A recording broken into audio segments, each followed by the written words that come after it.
April, we've actually got something in common, and that is Motown. So I was quite excited when you mentioned that. So big up, sister. I'm so glad. But what we're actually here to talk about is the financial services industry finding itself in a digital space.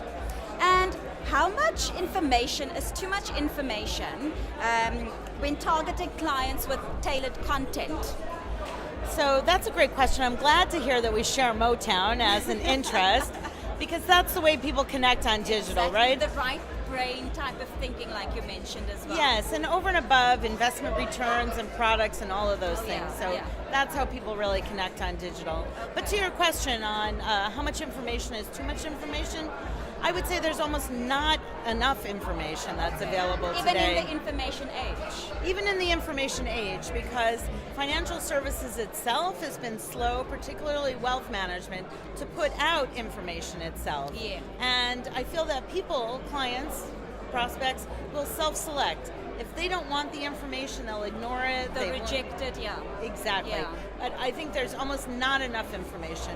One of the things I spoke about in my talk is the rule of sevens. Okay. The rule of sevens speaks that in marketing, somebody needs to see your brand 7 times before they'll act on it. Yes, that's so right. Given that, you need to put a lot of information out there. Yeah, and I think it's also based on the quality of information. So you're speaking to a targeted audience with what they actually want to hear, correct? Exactly. During my talk, I mentioned really 3 areas of information. You could talk about your passions, you could talk about your value props, or you could talk about educational materials. So there's so many different things that people can talk about that really that can help drive them. That hit home, yeah. Exactly. Some people will be more interested in financial literacy information, for example. Other people will be more interested in understanding the markets, let's say. And still others, particularly new investors, will be more interested in finding more about passion investing or more about the person that they're working with. Of course, yes. All right. What advice would you have for the average advisor trying to grow his practice through digital marketing? So the average advisor who wants to grow through digital marketing needs to do something really important, which is develop a digital marketing plan.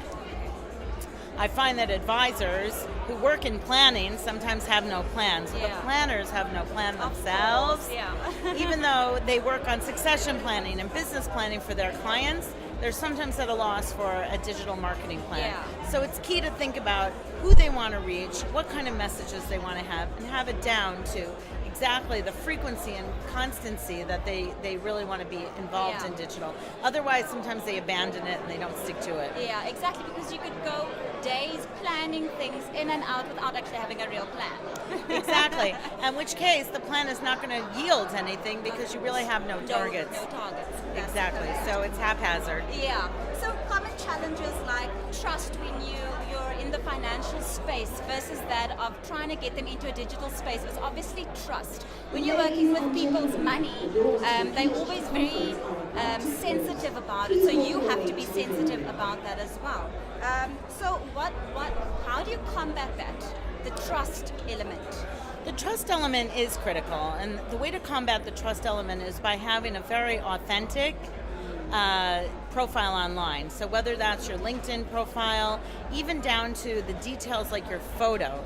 If your photo is an old photo and doesn't even represent what you look like, it's very hard to develop trust with that person. If the content that you publish is someone else's content or irrelevant, it's hard to develop trust. What can help is what I call is vet you before they met you, which is putting out as much authentic information about a person before they meet you. And that's what financial advisors can do, so that by the time they actually meet someone in person, they've learned a lot about you and they can begin conversations just like we did about Motown. Of course, exactly. And now I like you even more. And then why are financial services so slow? So that's a great question. I get asked all the time. I think financial services is slow for a couple of reasons.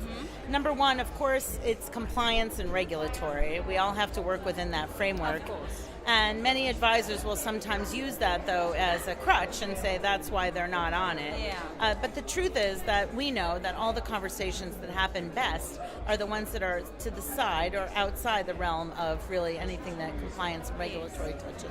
So I think also the average age of the advisor is sometimes a little bit older. For example, it could be 55, in which case people are not that excited or reticent about starting digital marketing. Of course. But the truth is that many people of all generations are on digital, so it's not just for millennials. Of course, yes. And I think it's just also being at that age, you weren't born into it. Yes. So it's always a case of dipping your toe, taking it one step at a time. So you mentioned your top 10 digital do's. I'd like for you to tell us just 3 of those.